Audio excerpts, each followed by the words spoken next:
Hi. You Hi. are looking at Simply SCAdian, no title required. I'm Zoph. I had a little note up to myself to hit record because I forgot the last time and we had to restart. Okay, so this is Zoph. You are watching Simply SCAdian, no title required. Once again, my co-host Lucas is a poopy head and he's got all this other worldly stuff, like real world stuff going on. He is an English teacher at a high school and they are in Tech Week for their fall show, which is something called Puffs, which is a Harry Potter musical that's incredibly technically complicated. And the next time we see him in 2 weeks, I will make sure he tells us all about it.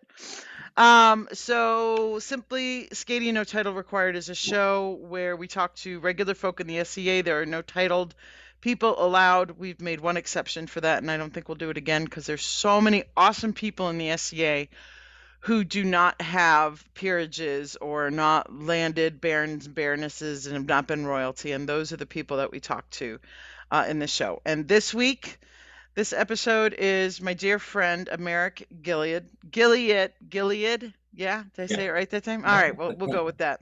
All right, known in the society as Sergeant Americk Gilead. Armager, which I don't know what that means, so we'll talk about that, has been Okay. in the SCA since he was 16 years old. In high school, his Spanish teacher was Master Aylwin Dispenser, who, seeing his love for the Middle Ages, told him about the SCA and got him involved in events. After attending Penzic that same year, he was hooked. When he first started as a shy kid, he mostly kept to himself in his household at the time, which was Red Wing Lion, led by Duke Doggin de Dargon. However, the SCA helped him come out of his shell and become more outgoing. During his 20s, he was in the Army, and so his involvement with the SCA was relatively sparse, but the only Penzic missed was when he was deployed. And in combat, he found welcome with his brothers and sisters in arms, especially in Legio Draconis, and was squired to Duke Doggin. After finishing his time in the Army, he was pursuing higher education and moved to Caid while completing his doctorate. He was a little more involved there, but not extremely so, as he had traded military obligations for grad school obligations. At that time, Duke Doggin, recognizing that he was not that active and not able to be much help while Americk was in California, fostered Americk to Viscount Sir Brucey Anderson of Lochac. When Duke Doggin left this mortal realm, he spent a year and a day in mourning, then officially accepted a squire's belt and obligation from Sir Brucey. Upon completion of his doctorate, he returned to the Oaken region and in particular the Cleflands for a postdoctoral fellowship and then stayed for a career. That's where he's been the most active to date. It was during that time that he was raised to the Order of Red Company, and prior to the plague that has ravaged our lands, he was the Clefland standard bearer. However, the needs of family called, and with the birth of his daughter, his wife and he have moved to the land of her birth, the Sylvan kingdom of Ethelmark. I think you're our first Ethelmarkian. As the plague still holds the lands in its deathly grip, he remains exiled for the good of the realm. While in exile, Americk has been working on improving sewing and embroidery, making a small project every week or so. He looks forward to when we can return to Penzic, though.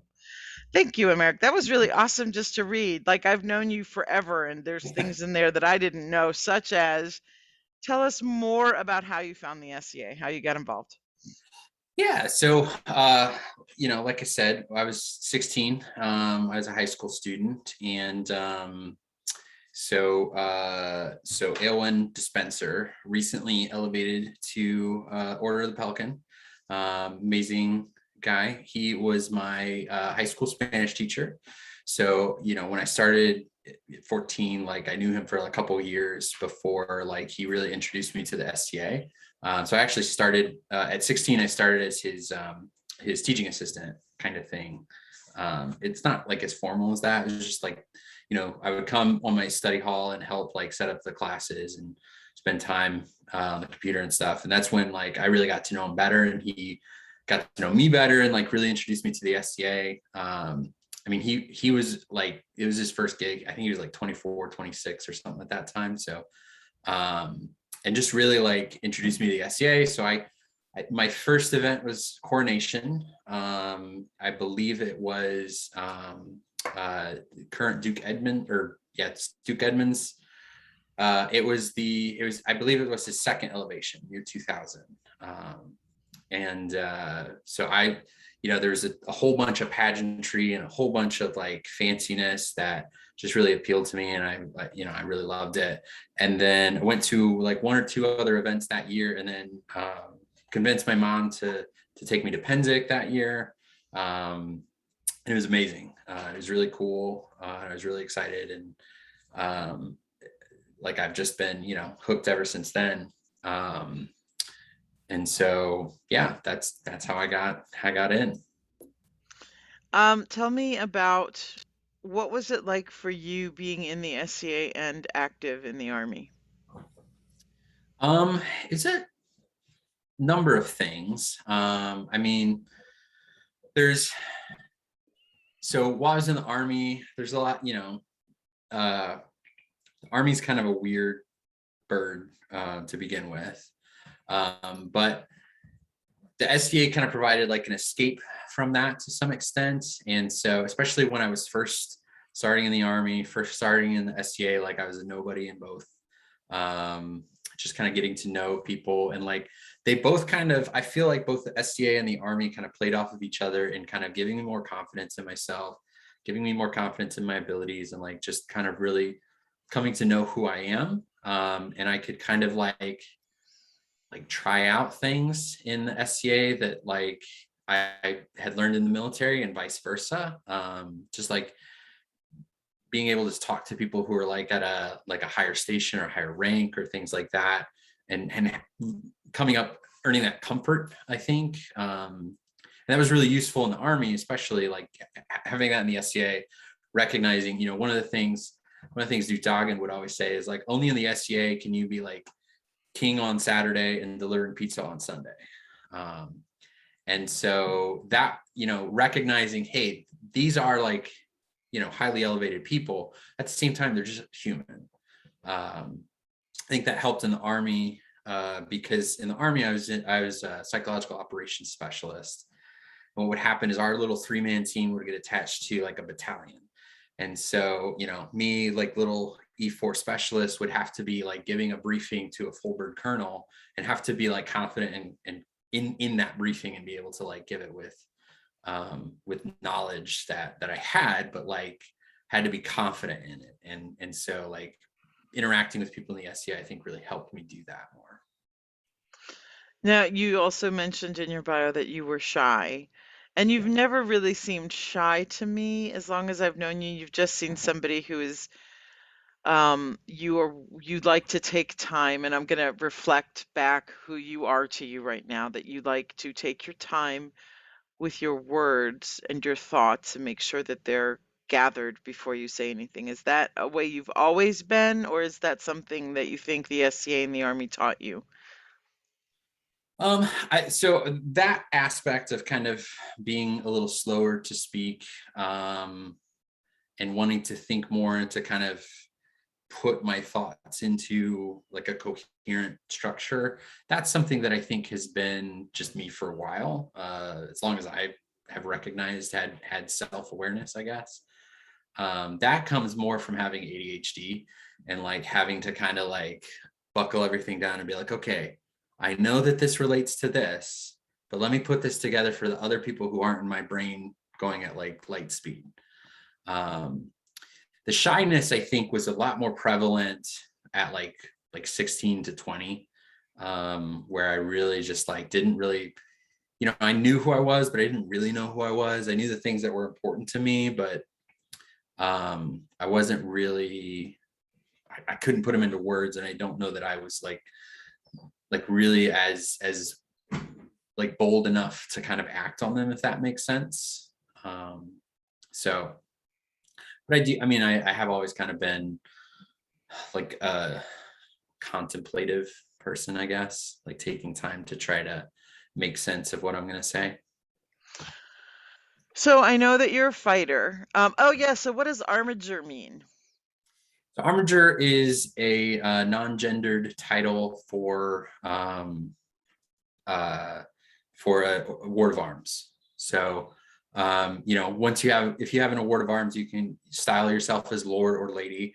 And more recently, the mid realm has open that up to also include Armager for people who choose not to have a gendered title. And, in solidarity with a lot of, with the people that I know who are transgender or non-conforming, those kinds of things. Like I didn't want to style myself as Lord Americk. I preferred to, be Armager. Go you. That is so incredible. Now, I did know that. I had read that, but yours is the first time I've run into that title being used. Yeah, So tell me about well, we're going to talk about everything, but let's talk about fighting. What sure. were you a youth fighter? Was there youth fighting when you started, and how did you get into fighting? So there wasn't, I'm trying to remember. So there wasn't really youth fighting. If there was, it wasn't very prevalent. What they did was at the age of 16, you were allowed to fight at practices if you had like parents' authorization and they'd signed a waiver and all that kind of stuff. You could fight from 16 to 18 at practices. You could practice, but you weren't allowed to fight at events. You weren't allowed to fight in tournaments or any kind of melee or things like that. So I started with some practices every now and then. I would drive up to Falcon's Quarry fighter practices, and at the time they were in Elyria. I'm not sure where they're Ohio. at now. Yeah, Yeah, Elyria, they're in Lorain, Ohio. yeah. So that's where I would drive up every so often. My local group where I lived in Mount Gilead. That's where the last name comes from. Um, the closest group to me was Mansfield, which was the Three Towers, and they didn't at the time they didn't have a whole lot of fighters that would come. There would be maybe two or three, and they're also their practice wasn't on a night that I could make it because I was in marching band. And Wait, so wait, we're going back to that. Let me take a note. Okay, go ahead. so um so I wasn't able to make that practice very often. If I think I went once or twice. So I would prefer to drive all the way up to Elyria. It's about a 2 hour, 2.5 hour drive, something like that. And just kind of fight with people that I knew. And so I've been going there since forever. And there's a lot of people there that I'm very comfortable with, that feel like family in a lot of ways. So I still, whenever I get the chance, I like to make it, but I've recently moved to New York, so that's probably unlikely to happen for a good time. But yeah, a lot of good people in Falcons Quarry. So yeah. So fighting. Yeah. So are you sword and board, or do you have another weapon that you like to use? Yeah, so I'm authorized in everything except combat archery. But my favorite style is greatsword. I also do a lot of bastard sword, which is a different style. It's the same authorization, but it's the style of fighting is very different. But that's my favorite is greatsword. But I do some sword and board every now and then. I'm not very good at it. I'd like to get better at it, but it is probably my weakest style, but it's one of the funnest too. So So what yeah, is it about the great sword, bastard sword that so first of all, what's different in sure. the fighting styles with them? Because you mean like when the small period of time that I fought was sword and shield, and then we found out I only had one kidney, so I had to give it up. So what is it? What's the difference? Tell me about it. Between sword and shield and great sword, or between No, great sword great and sword and sword? bastard sword. So the great sword is a big weapon, and it's so other people are going to know way more about this than I do, and would probably be able to explain it better. But the way I think of it is, great sword is kind of a standoffish weapon. You can fight, way up, but it's almost like a fancy polearm in my mind. I that's kind of how I wield it. That's how I use it. I'm thinking of leverage. I'm thinking of kind of shifting and angles and those kinds of things. And whereas Bastard Sword is kind of an aggressive weapon, the blade is usually a lot shorter. Honestly, my Bastard Sword blade is the same length as my single sword blade, but the handle is about twice as long. So my Bastard Sword handle is about yay long, whereas Wow. my single handle is a single handle. And so for me, it's an aggressive weapon style. I want to be, moving forward with Bastard Sword. I always want to be moving forward. With a great sword, it's kind of a stand back and kind of wait kind of thing. For me, great sword is a more reactive weapon, whereas Bastard Sword is a more proactive weapon. So when you're in melees, though, which one do you prefer? So in melee, it kind of depends on like the type of battle. So if it's just a field battle, I want a great sword, because it's more versatile in my mind, and I never know like where I'm going to end up just by myself. And if I'm by myself, I want to be able to like keep people back. Or like if I want to support some shield men, or I want to support things, like I've got more versatility with a great sword. But like in a bridge battle, or like a Hadrian's Wall or a Broken Wall kind of battle, where there's going to be a press and people are going to kind of get jammed up and crushed in with each other, I usually would prefer a Bastard Sword because it's got a little bit more range. But actually, when I'm going in that, I take a great axe. Just because it's a little more fun to me, and I'm actually at the place now where most of the time I'm kind of like ordering troops or kind of coordinating rather than being right in the press. Although I love to be in the press, but a great axe is a little bit easier for me because it's if I need to be in there, I can use it to kind of hook shields and move them and let my shieldmen or my spearmen kind of do what they need to do with that. So that it's all I enjoy, like all the different styles for all different things. So you just moved to Ethelmark, like just moved to Ethelmark less than Yeah. 6 months ago. Have you had a chance to find your local group and meet people yet? I have not. So we moved. We were actually talking just a little bit before we started. Our move has been kind of a nightmare for just a number of kind of unrelated reasons. So we haven't really had any downtime or time to kind of rest, and so the time that we do have is like been used up. Just so we have a 4-month-old daughter. So Baby, she's she's beautiful, everybody. That's all I'm gonna say. she I'm is. biased, I know. Yeah. She does take up, she takes up a lot of our time and takes up a lot of energy and stuff. And so I haven't really made it out. I do know I'm in the barony of Delftwood, here in Ethelmark, but I haven't been able to make it to a fighter practice or a baronial meeting or anything like that yet. So, but I'm looking forward to it. Especially like, if we ever get past the plague and I could take my daughter and introduce her to people, and my wife and I can go, that would be fantastic. But Agreed. All right, so we have to sidetrack here and talk about a modern world thing. Marching band? How did I yeah, never know you were in marching band? What instrument did you play? well, I did percussion. So the first few years I did bass drum. In marching band, I did bass drum. And then my senior year, I did bells or chimes, depending on how you call it. It's basically like a metal xylophone that clips to you and you can play while you're marching. Get So out. That is so wicked. So, but you don't play, you're not a musician in the SCA.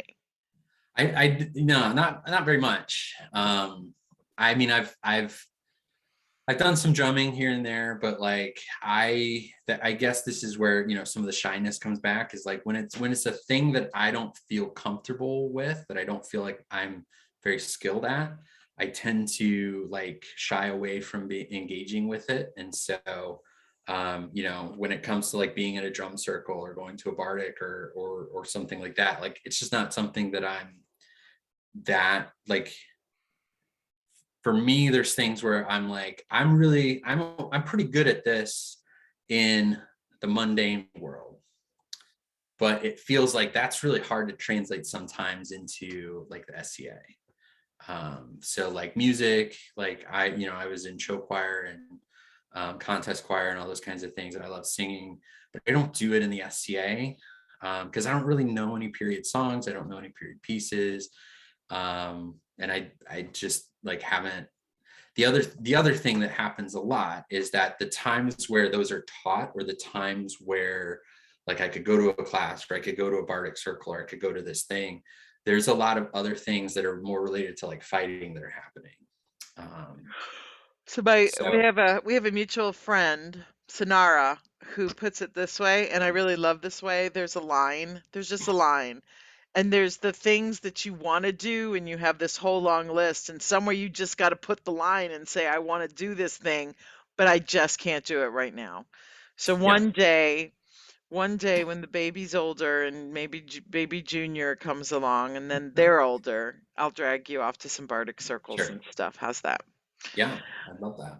Um, so tell me about Duke Doggin to Daragon.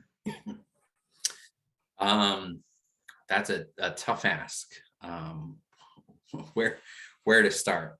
So excuse me.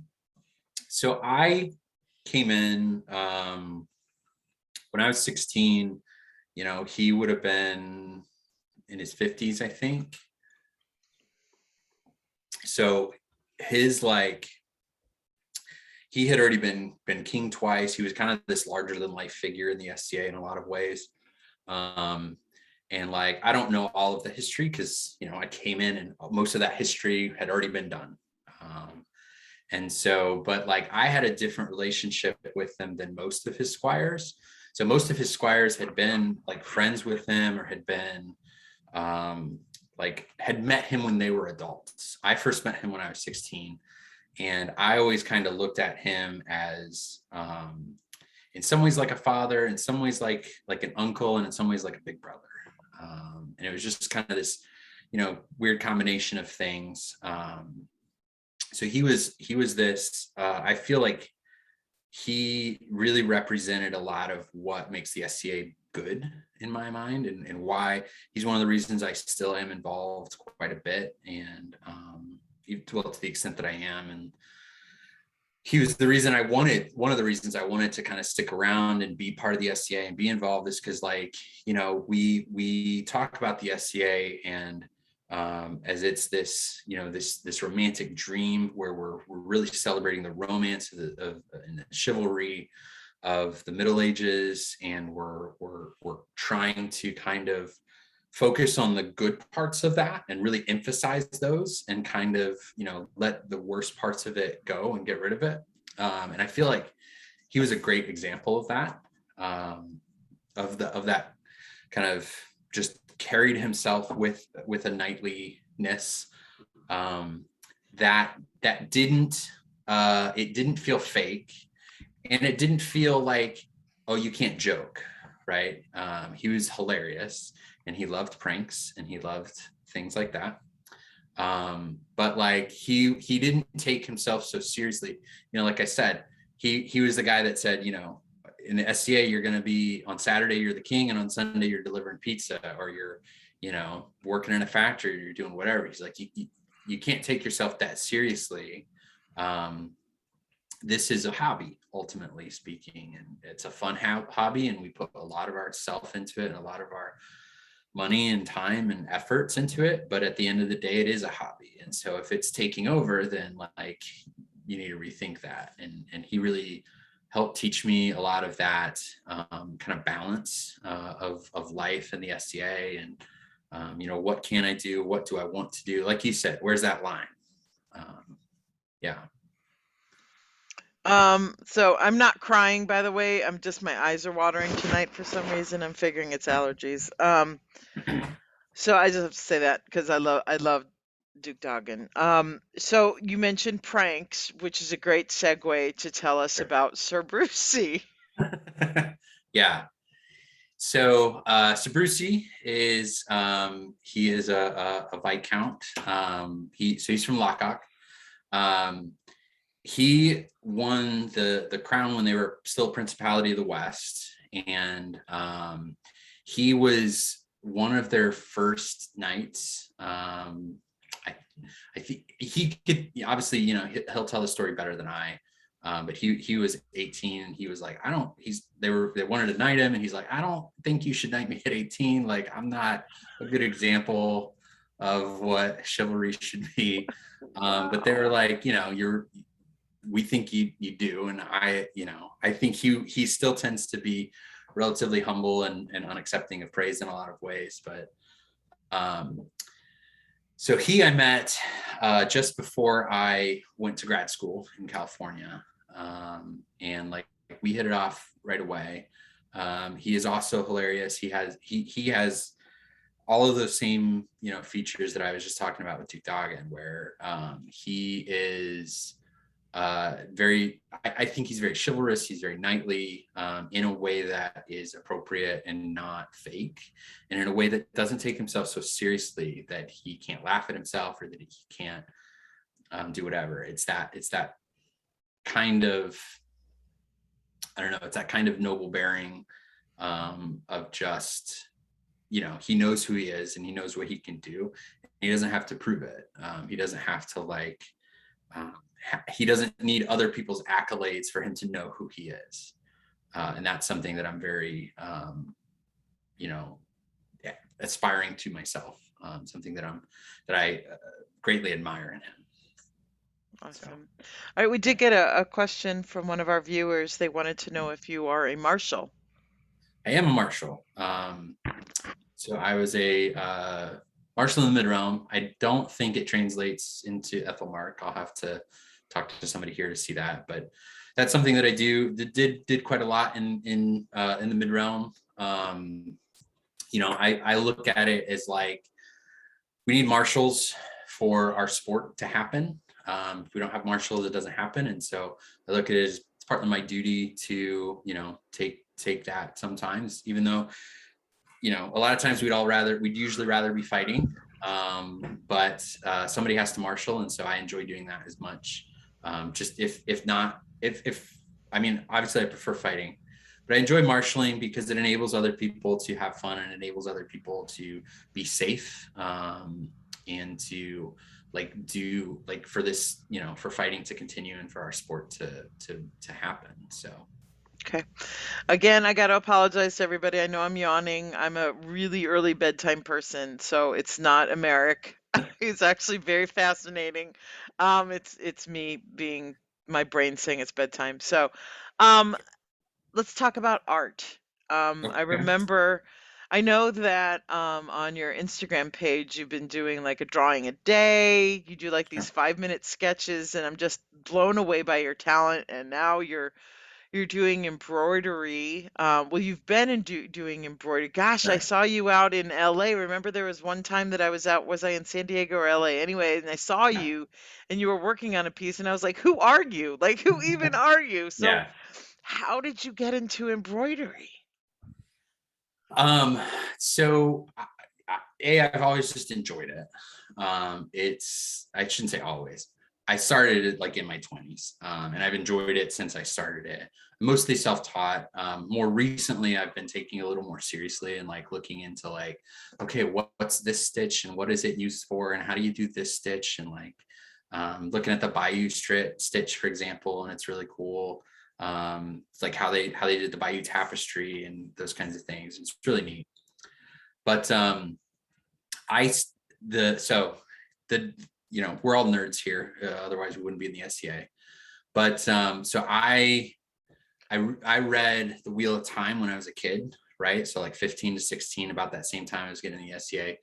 And one of the things Robert Jordan, the author, did, he would always describe like, oh, this guy's got this coat and it's got these like embroidered dragons that run up the sleeves, or it's got like these thorns around the collar, or it's got this. And it encaptured my my imagination.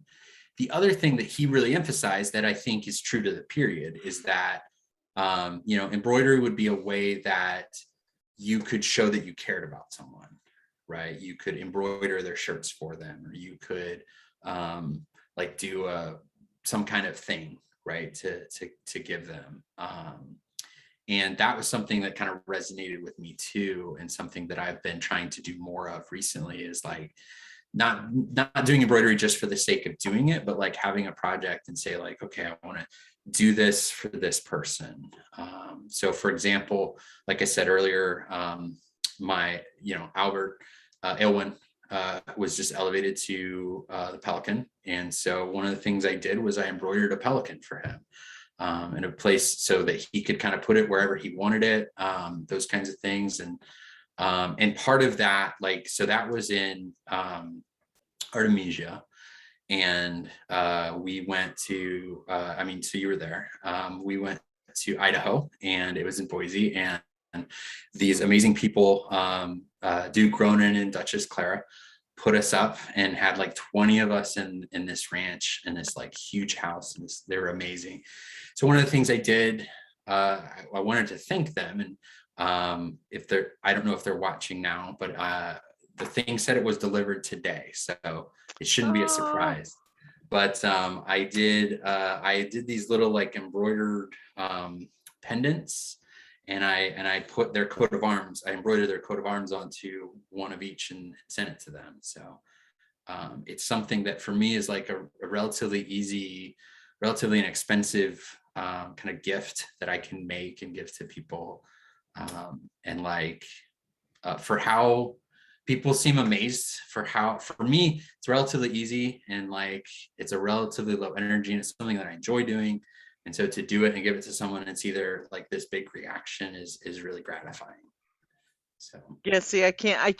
I've tried numerous times to embroider. So I knit and I knit scarves. Like that's pretty yeah, much it. If it's not a square or a long rectangle, I don't want to count. I don't, and that's yeah. embroidery is not my thing. So I'm in awe of Yeah. anybody that can embroider. See, Um, what's hilarious is that I've tried to learn to crochet. I've tried to learn to knit multiple times, and for me, I can crochet a straight line. Anything beyond that is beyond me. So for me, that's what's amazing, is that you're able to take this string and turn it from a 1D thing to a 2D thing. That's what, right. But see, impresses but me. I can't do the 3D thing, which is why I pay people to make garb for me because it's Sure. interesting because I should have failed geometry in high school. My teacher just felt sorry for me, so he gave me a D. And my son, who's 16, is now struggling with geometry. And I just wonder if it's just genetic thing that I can't see this piece of paper and imagine it. It's why I can't Yeah. do what's the thing? I can't think of the word now where you fold paper origami. I can't Spatial even do reasoning. that Oh yeah. because I cannot envision flat things becoming 3D things. Sure. Yeah. So, yeah. Anyway, all right. So, drawing. Tell me, have you always draw? I mean, I know that I always doodled in classes and stuff. How did you get into the art? Yeah, so I mean, I've always been the doodler. Like I said, I have ADHD, so like one of the ways that I was able to pay attention in class was to draw something, which used up this loud part of my brain, and the other part of my brain was able to pay attention to what was going on the board. And so it's just kind of like been something that I've done since like really elementary school. And like it's on. I feel the way that I would describe it is I'm pretty good at the one thing that I do, but I can't really do a whole lot else beyond that. So like I can draw with pen, with pencil, that kind of thing, but like color is a little beyond me. Anything like digital is beyond me. I just like to draw things. And so that's just it's enjoyment for me. My wife likes them. She likes to hang them up. So, Oh. but yeah. So the next thing I wanted to circle back to on the fighting front is you were standard bearer for the Mhm. Barony of the Cleflands, which is in the modern world, Cleveland, Ohio. And the standard bearer is the armored champion, basically, for Yeah. the barony. Can you tell me what led you to decide to fight in the championship, and what it was Sure. like for you because that came about right as the pandemic was hitting. You won, and then 4 months later we were in lockdown. So tell me about your experience. Yeah. Yeah. So there's a number of things. One is I've kind of felt like in a lot of places I've kind of felt like an outsider in the SCA. It's kind of like, I'm part of my household, but I haven't really engaged with a lot of the rest of the SCA. And that's one of the things I wanted to change. Like I said in my bio, like once I finally finished grad school and finished my doctorate, like I felt like, oh, I can actually like do stuff in the SCA now. Like I can put some more energy into that because it's my brain isn't being exploded by grad school. So I that's one of the things I started to do, and that's one of the reasons I entered that tournament was because I wanted to be more involved with the Cleflands. I wanted to be more involved with my local group there. In addition, so at the Baron and Baroness, Sir Crispin and Gianna were great people, and I felt like, hey, these are people that I feel like I could serve and be happy to serve as their standard bearer. So that's why I entered the tournament. And one of the things that was neat about that tournament was it was I'm trying to remember exactly now because it's before the pandemic. So I was the plague standard bearer for the last couple of years. So it was a tie for first place in the tournament, and so they talked to both of us that were at the top of that, and the other guy that scored. So it was like kind of everybody fights everybody, and like whoever has the most wins at the end. So the other person who was in first place, he ended up being the arts and crafts champion. And so when they asked me why did I want to be champion, and I told them basically that thing of like, hey, I want to be more involved in the SCA. I want to take it more seriously. I want to do more stuff. And they liked that answer, and they wanted to enable me to do that. And so of course it was my luck that like 4 months after that happened, the pandemic shut everything down, and I wasn't able to be involved in the SCA hardly at all during that time. So but that's where we're at. The other thing too about the standard bearer is that they're kind of for the Cleflands, they're one of their they're kind of like the XO to the Baron for the fighting unit. And so that's something I wanted more experience with too, is kind of leading more troops on the field and doing more of that leadership experience. That's a great segue to the next question, which is tell me about, for those people outside of the mid-realm, what is the Red Company and what is being a sergeant of the Red Company mean? Sure. So the Red Company is a kind of field armored unit, kind of. I don't think there's something, they're called something else in Rapier, but Red Company is armored units. Like these are the people who are kind of leadership.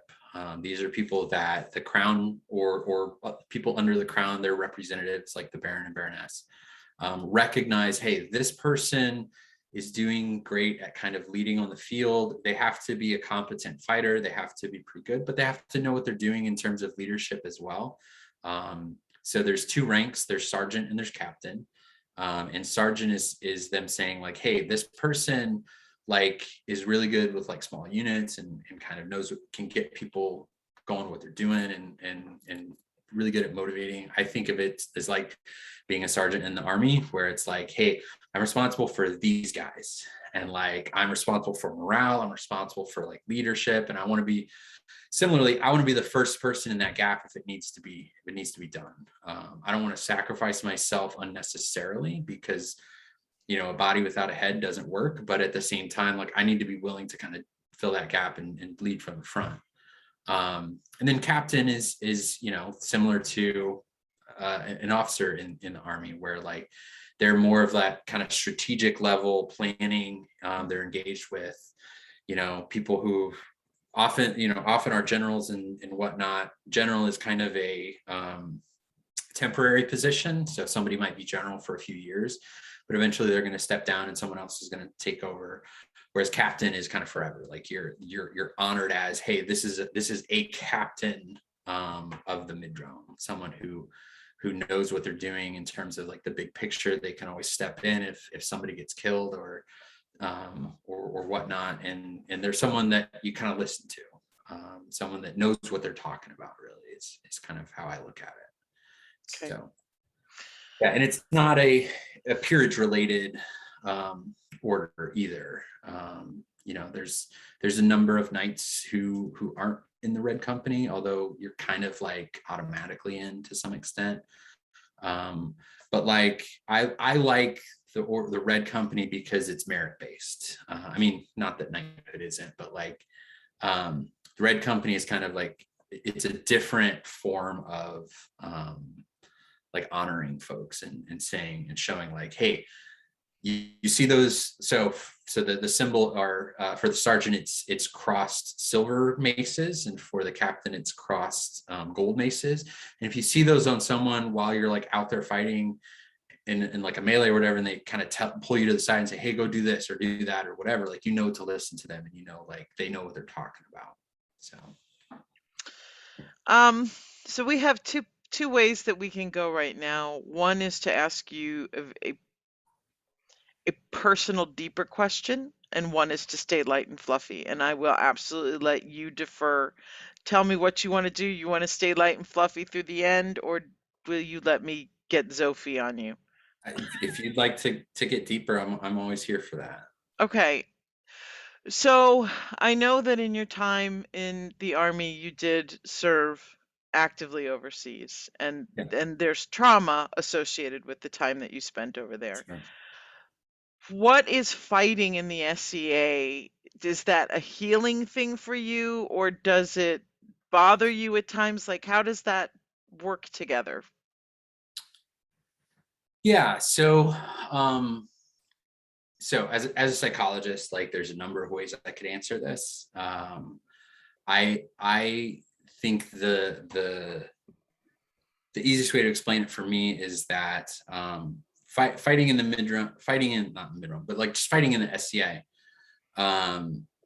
is, I wouldn't say it's healing necessarily, but for me, it's like, it's that same camaraderie that I experienced while deployed and while part of my unit. It's kind of knowing, hey, these guys are all on the same team. We're all together. We all got the same mission. These are my brothers and sisters in arms, and they have my back. I have theirs, and like that kind of support structure just is really, it just feels really good. And so for me, like, it doesn't bother me. It's different, it's not real combat. I've been in real combat, and I know, like, hey, like, this person isn't really going to kill me. They're not really trying to kill me. I might get hurt. I've had a broken rib before. I've had a broken thumb, relatively minor things, but like, those weren't, those weren't intended. They're not intending to like break my bones. They're just, we're playing a sport ultimately. And so it's enjoyable in that sense. So for me, that's it's a thing that I can only get in the SCA, really, because I don't play professional sports, or I don't play this, or I don't, that kind of a thing. I mean, it is a similar thing, I guess, to sports, because I used to play softball just for funds and like things like that. But it's a similar result to that, but like, that's not as fun. That's not as adrenaline boosting as fighting in the SCA.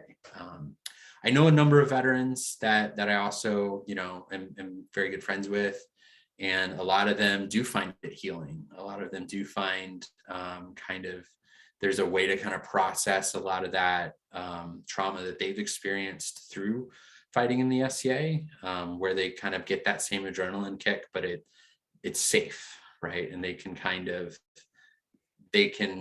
retrain their brain in that way to say, hey, I can have this adrenaline without it meaning that I'm in danger, without real danger, right?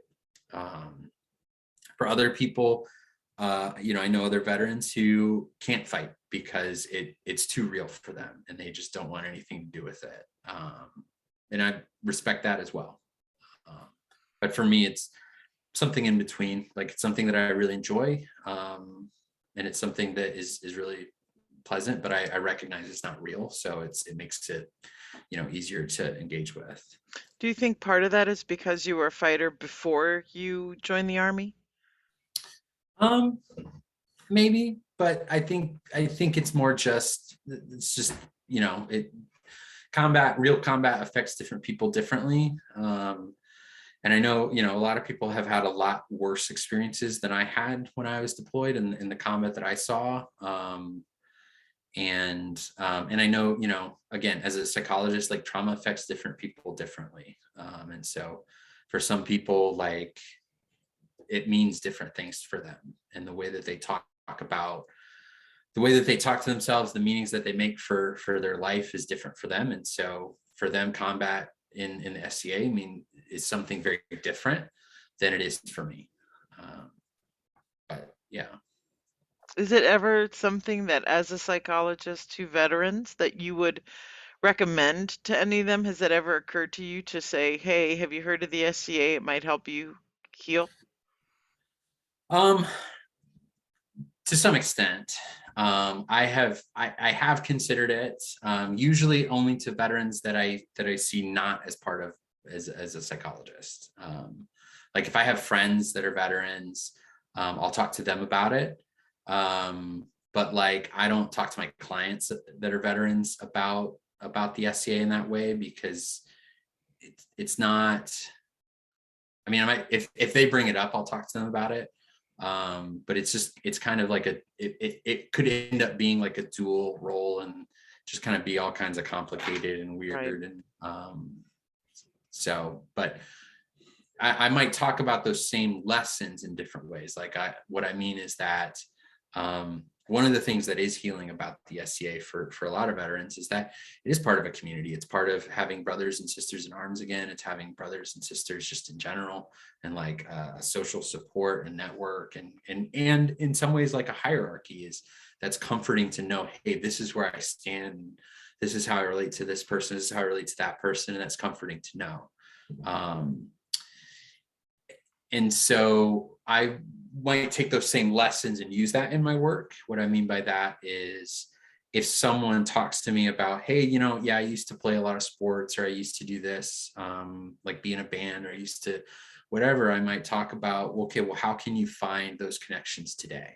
How can you find those things where you are part of a team, where you are part of, like, you have brothers and sisters that care about you and that are on the same side, or that, are part of that mission on together, right? And so sometimes that is like, playing softball for their church league or their beer league. Sometimes it's joining a band or a choir or something, and sometimes it's just it's like volunteering, going to the VA or the library or something, and volunteering to help people, and being on the same team as like all the volunteers and stuff. So, but Thank you. yeah. And thank you for your service. And thank you to all of our vets out there that are watching right now. Thank you for serving our country. You're like my little brother, but I'm like be seeing grown up Vance right now. Grown up Americk, excuse me. Yeah. It's kind of cool. It's so Yeah. cool. All right. So guess what? We've almost filled an hour. So we're going to end it with the final Right. question. Sure. What's a growth point for the SCA? What can we do better? I've been thinking about that question, and it's tough, because I don't have solutions. I can see issues where there's problems. Like one of those problems, one of the things I've talked to a couple of my close friends is like, and that's very true for me right now, is that often usually when you move to a new kingdom, it's like a hard reset. Because there's some inter-kingdom exchange, but for the most part, like a lot of times kingdoms keep to themselves. And so like, like the Shiv lists are kingdom based.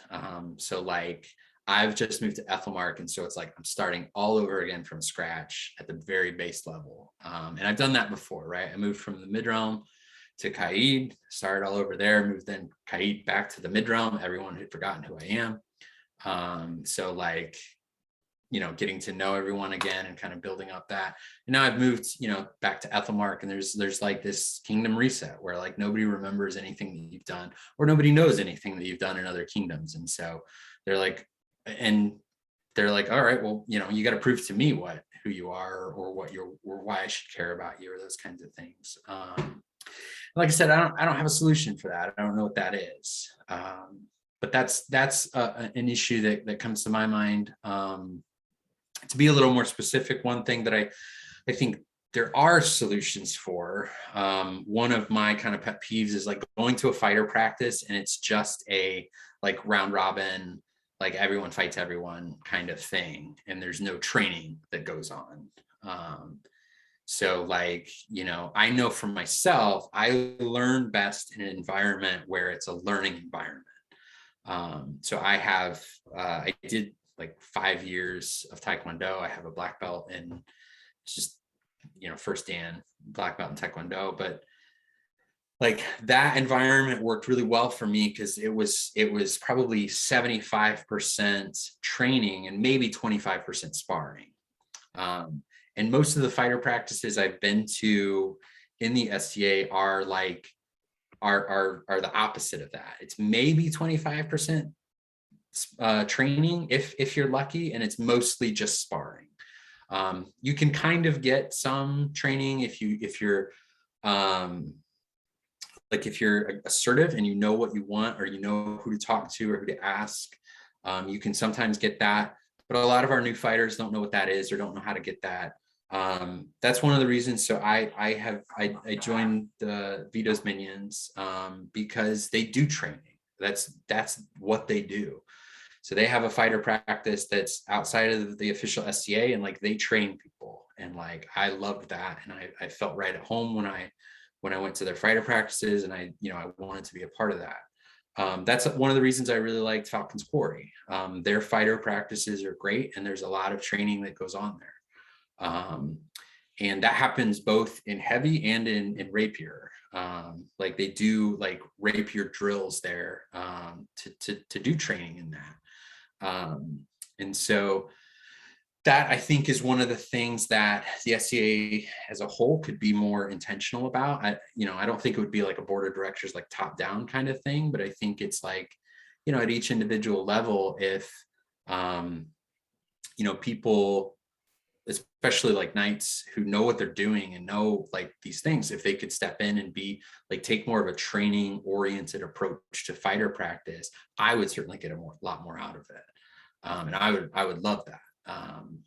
And so like, they talk about, be the change you want to see in the world, but like, I don't feel like I could teach a brand new fighter up to my level, but like, a lot of the people that I'm fighting are as skilled or more at fighting than I am. And so I would love to like be with someone who's better than I am and can train me and take me to that next level of talent and skill and fighting. And that's something that I would like to see more of at fighter practices. Yeah. That's a great idea. Okay. All right, we're out of time, believe it or not. Right. Thank you so much, Americk, for joining me tonight. It's really been wonderful having you on the show and talking with you. I miss your face though, so this was also a bonus for me. Yeah. Again, you've been watching Simply SCAdian, no title required. We'll be back in 2 weeks.